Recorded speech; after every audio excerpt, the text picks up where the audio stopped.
श्री रामचंद्र जी द्वारा शूद्र तापस का वध। भीष्म जी ने पुलस्त जी से पूछा कि आपने पुराण के आश्रय से युक्त सब हमसे कहा। वह जिस प्रकार से राजा श्वेत ने अपने गुरु को ब्रह्मांड दान दिया, पर इसमें इस वृतांत को सुनकर हमको बड़ा आश्चर्य हुआ कि जो मारे भूख के राजा श्वेत ने हड्डियां चाटी, वह बिना अन्नदान किए हुए इतनी क्षुधा उनको लगी। सो हम ये सुनना चाहते हैं, जो राजा लोग पृथ्वी पर हुए हैं सब अन्नदान से ही स्वर्ग को गए हैं, क्योंकि सबों ने यज्ञ किए हैं और सब यज्ञों का मूल अन्न ही है।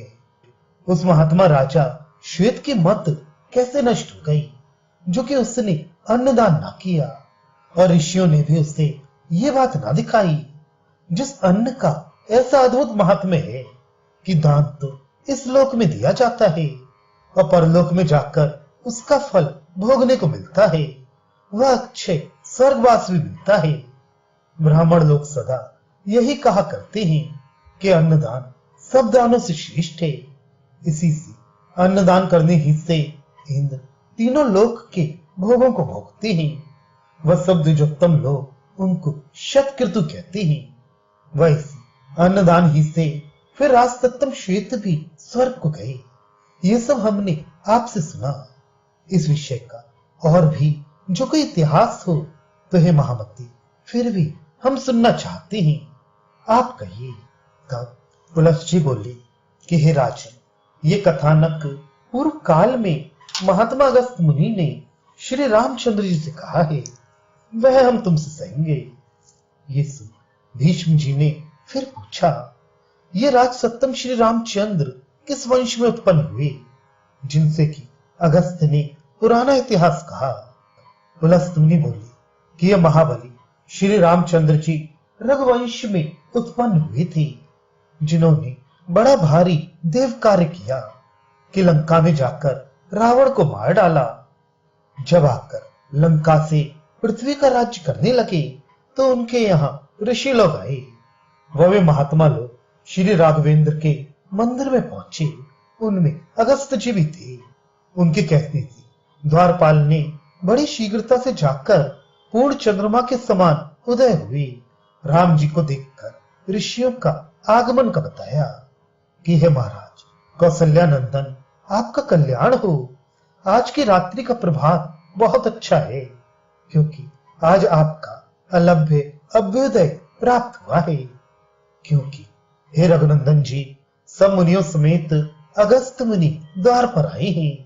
उन सूर्य समान प्रकाशित मुनियों को आए हुए सुनकर श्री रामचंद्र जी द्वारपाल से बोले कि अतिवेग मुनियों को सुखपूर्वक यहाँ ले वाला, तूने द्वार पर मुनि सत्तमों को कैसे रोक रखा है। रामचंद्र जी की आज्ञा से उसने झट मुनियों का प्रवेश कराया। उन मुनियों को आए हुए देखकर हाथ जोड़कर प्रणाम करके बोले। वह प्रणत होकर सबों को आसनों पर बिठाया। जब सब मुनि लोग स्वर्ण की झालरें लगे हुए वह बीच बीच में स्वर्ण ही के बेल बूटों से चित्र विचित्र कुशासनों पर सुखपूर्वक बैठ गए, तब उनके पुरोहित वशिष्ठ जी ने सब मुनियों को पाद्य आचमनीय व अर्घ दिया। वह श्री रामचंद्र जी ने सब ऋषियों की कुशल पूछी। तब वेदवेत्ता महर्षि लोग ये वचन बोले कि हे रघुनंदन, आपकी कुशल है, वो सर्वत्र कुशल बनी रही।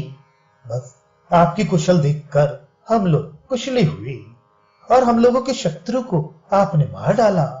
इससे आनंदित होकर हम लोग जाएंगे। हे रघुनंदन, दुष्टात्मा रावण आपकी पत्नी को हर ले गया था। वही आपकी पत्नी के पराक्रम से मृतक हुआ।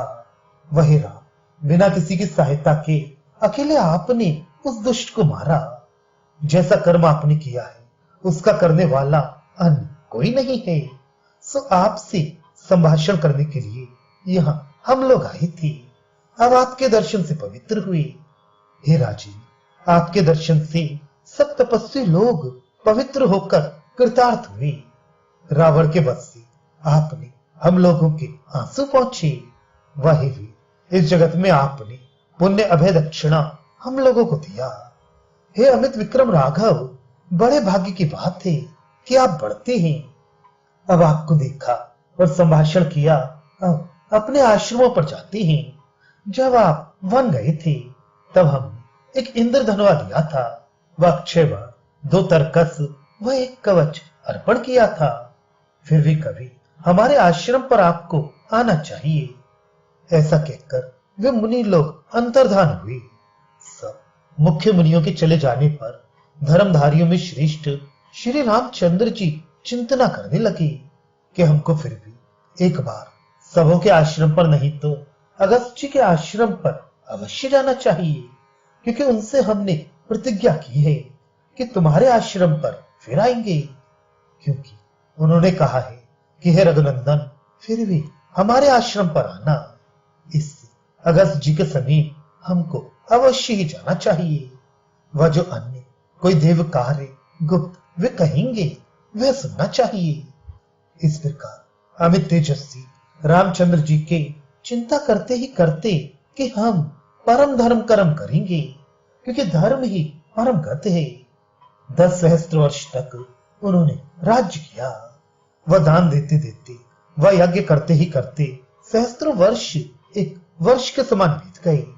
वह इस प्रकार धर्म से महात्मा रामचंद्र जी प्रजाओं का पालन कर रहे थे। एक दिन उसी राज्य में रहने वाला एक वृद्ध ब्राह्मण अपना मृतक पुत्र लेकर राजद्वार पर आया। वह बड़ी अमंगल रूखी बातें मारे अपने पुत्र के स्नेह के कहने लगा कि नहीं जानता, हे पुत्र, मैंने पूर्व जन्म में कौन सा पाप किया जो तुझ 5 वर्ष के बिना युवावस्था पाए हुए अकेले पुत्र को मरा हुआ देखता हूं। अकाल में काल प्राप्त होना मेरे दुख के लिए है। तू पिता के कार्यों को बिना किए हुए ही यमराज के स्थान को चला गया।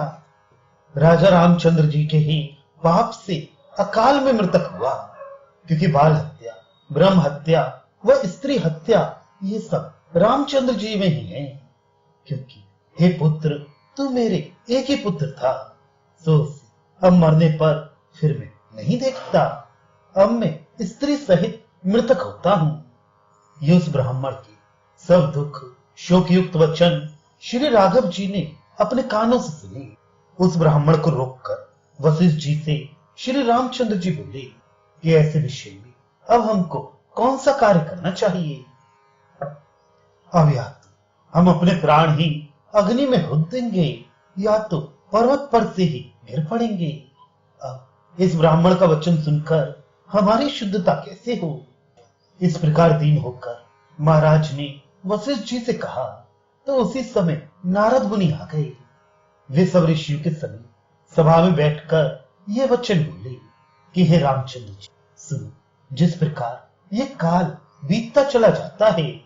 प्रथम जब सतयुग था तो सब कुछ ब्राह्मणों के आश्रित था। कोई ब्राह्मण ऐसा नहीं दिखाई देता था जो कि तपस्वी ना हो। इसी से सब लोग अकाल में नहीं मरते थे, वह सब चिरंजीवी होते थे। फिर त्रेता युग में ब्राह्मण क्षत्रिय दोनों अति उत्तम होने लगे। तब अधर्म वैश्य व शूद्रों में रहने लगा। वह इस बीच में कुछ असत्य बोलना भी हो चला। अधर्म के कारण धर्म के एक पाद में अधर्म आ गया। ब्राह्मण आदि चारों वर्ण अत्यंत भयभीत हुए। तब फिर धर्म का दूसरा चरण पूर्ण हो गया। वह इतने में त्रेता युग बीता, द्वापर लगा। हे निपुत्तम, अधर्म व असत्य ये दोनों बढ़ने लगे। वह उस द्वापर युग में तपस्या करना वैश्यों में जा रहा। वह वे लोग केवल जप यज्ञ करते थे, इससे जप ही में धर्म रहता था। परंतु शूद्र तप नहीं करने पाता था, क्योंकि शूद्र को तप करने का अधिकार कलयुग में ही होता है। परंतु अब आजकल इस त्रेता युग में आपके ही राज्य में बड़ी उग्रता तपस्या एक दुर्बुद्धि शूद्र कर रहा है। इससे बालक मृतक हो गया है। क्योंकि जो कोई दुर्मति मनुष्य अधर्म या अकार्य राजा के राज्य में करता है, हे राजशार्दूल, वह शीघ्र ही प्रलय पर्यंत के लिए नरक को जाता है और उस पाप का चौथाई भाग राजा को होता है। इसलिए आप इस विषय में यत्न करें, वह जाकर इस दुष्कृत को देखें। इस प्रकार से आपके धर्म की वृद्धि और बल की भी बढ़ती होगी और यह बालक जी जाएगा। यह सुनकर रामचंद्र जी आश्चर्य समेत अतुल आनंद को पाकर लक्ष्मण से बोले कि तुम जाकर उस ब्राह्मण को समझाओ, वो उसके बालक का शरीर तेल की कुप्पी में भरकर धर दो। उसमें नाना प्रकार के सुगंध कपूर आदि पदार्थ व इतर फुलेल आदि सुगंधित तेल भर दो, जिससे हिस्सों में उस बालक का शरीर सड़कर बिगड़ न जाए। ऐसा उपाय करो जिससे सहज कर्म करने वाले इस बालक का शरीर रक्षित रहे। वही यत्न करो। उसकी विपत्ति व परिभेद जैसे ना हो वैसा करो। इस प्रकार शुभ लक्षण वाले लक्ष्मण जी को आज्ञा देकर मन से पुष्पक विमान का ध्यान करके कहा, हे महायश वाले शीघ्र आ जाओ। श्री राघव जी के मन की बात को जानकर वो यथेच्छधारी स्वर्ण से भूषित पुष्पक विमान एक मुहूर्त भर में श्री राघव जी के समीप आ गया। वह हाथ जोड़कर बोला, हे राघव नराधे, मैं आ गया। हे महाबाहो, जो आपका किंकर था वही मैं आपके आगे उपस्थित हुआ। ऐसा रुचि पुष्पक का वचन सुनकर महाराजा धीराज सब सभासद ऋषियों को प्रणाम करके उस विमान पर आरूढ़ हुए। बाण व खड्ग हाथ में ले लिया था। वह लक्ष्मण व भरत नगर राज्य की रक्षा करने को नियत कर दिया। अयोध्या जी से पश्चिम दिशा में उस शूद्र तपस्वी को एकाग्र चित्त होकर ढूंढा। हिमवान पर्वत पर बसी हुई उत्तर दिशा को गए। फिर महाराज दर्पण समान निर्मल पूर्व दिशा को गए। वह उसे शुद्ध समाचार से युक्त उन्होंने देखा। फिर श्री रघुनंदन जी दक्षिण दिशा को गए। एक पर्वत की उत्तर की ओर समीप ही बड़ा सुंदर व बड़ा भारी एक तड़ाग उन्होंने देखा। उसके तीर तप करते हुए एक तपस्वी को भी देखा, जो कि एक वृक्ष की शाखा में नीचे को मुख किए लटका हुआ था। तप करते हुए तपस्वी के समीप जाकर श्री राघवेंद्र जी बोले कि हे अमर प्रभा, तुम धन्य हो। यह तप की वृद्धि किस योनि में दृढ़ निश्चय करके की जाती है। हम दशरथ जी के पुत्र रामचंद्र हैं। तुमसे कौतूहल के साथ पूछते हैं, इस तप से तुमने कौन सा अर्थ विचारा है? स्वर्गलोक ही चाहते हो या अन्य कुछ, अथवा अन्य किसी के लिए तप करते हो? हे तापस, हमारी सुनने की इच्छा है। इससे कहो, तुम्हारा कल्याण हो। ब्राह्मण हो या ध्वज क्षत्रिय हो, अथवा तीसरे वर्ण वैश्य हो या शूद्र हो, सत्य ही कहो, क्योंकि स्वर्गलोक पाने के लिए सत्य बोलना भी तप है। वे सात्विक, राजस व तामस के भेद से सत्यात्मक तप भी 3 प्रकार का होता है। जगत के उदय के लिए ब्रह्मा जी ने जो सत्यात्मक तप उत्पन्न किया है वे सात्विक है, जिसे ब्राह्मण लोग करते हैं। वह रौद्र तप क्षत्रियों के तेज के लिए उत्पन्न किया है, वह राजस कहलाता है। वह जो दूसरे को नष्ट भ्रष्ट करने के लिए तप होता है वह आसुर तापस है। जो अंगों को जलाकर अंगार करता है वह अंगों को रुधिर में बोलता है अथवा पंचाग्नि तापता है। या तो सिद्धि ही को पाता है या तो मृतक ही हो जाता है। सो वही तुम्हारा आसुरी भाव है। हम जानते हैं कि तुम कोई द्विजोत्तम नहीं हो। सत्य कहते हुए तुम्हारी सिद्धि होगी, वह मिथ्या कहने से प्राण जाएंगे। सरलता से सब कर्म करने वाले श्री रामचंद्र जी के ऐसे वचन सुनकर वैसे ही नीचे को सिर किए हुए वह बोला, हे नृपश्रेष्ठ, आप अच्छी तरह से तो आए, बहुत दिनों के पीछे दिखाई दिए। हे राघव, हे पाप रहित, मैं तुम्हारा पुत्रभूत हूं, वह तुम मेरे पितृभूत हो, अथवा हमारे ही नहीं तुम तो सबके पिता हो, क्योंकि राजा सबका पिता ही होता है। इससे तुम पूजा करने की योग्य हो, क्योंकि तुम्हारे राज्य में मैं तप करता हूं, उसमें आपका भी भाग है। क्योंकि ब्रह्मा ने पूर्व काल में जब तप बनाया है, कह दिया है, जिसके राज्य में किया जाएगा छठा अंश उसको मिलेगा। हे राम, इससे हम तपस्वी लोग धन्य नहीं हैं। आप ही लोग धन्य हैं जिनको बिना किए हुए ही तप का फल मिलता है। वह इसके विशेष आप इस बात से धन्य हैं कि आपके राज्य में तपस्वी लोग निर्विघ्न तप करते हैं। इससे हे राघव, तुम मेरे तप से सिद्धि को पाओ। वह जो आपने कहा था कि तप किस योनि में होता है, सो मैं शूद्र योनि में उत्पन्न होकर इस उग्र तप को करता हूं। वह हे राम, मैं चाहता हूं कि इसी शरीर से जाकर देवता हो जाऊं। हे राजन, मैं मिथ्या नहीं कहता, केवल देवलोक को पाने ही की इच्छा से करता हूं। हे काकुत्स्थ, मुझको शंभुक नाम शूद्र आप जाने। ऐसा उसके कहते ही श्री रामचंद्र जी ने चमकता हुआ खड्ग निकाला। वह म्यान से बाहर करके उसका सिर काट डाला। उस शूद्र के मारे जाने पर इंद्र, अग्नि आदि सब देवों ने साधु साधु कहकर बार बार श्री रामचंद्र जी की प्रशंसा की। वह देवताओं की हुई सुगंधित पुष्पों की वर्षा आकाश से वायु की प्रेरणा से राघव जी के ऊपर हुई। अति प्रसन्न होकर देवगण वाक्य जानने वालों में श्रेष्ठ श्री राघव जी से बोले, हे महाव्रत रघुनंदन, आपने ये देवताओं का कार्य किया।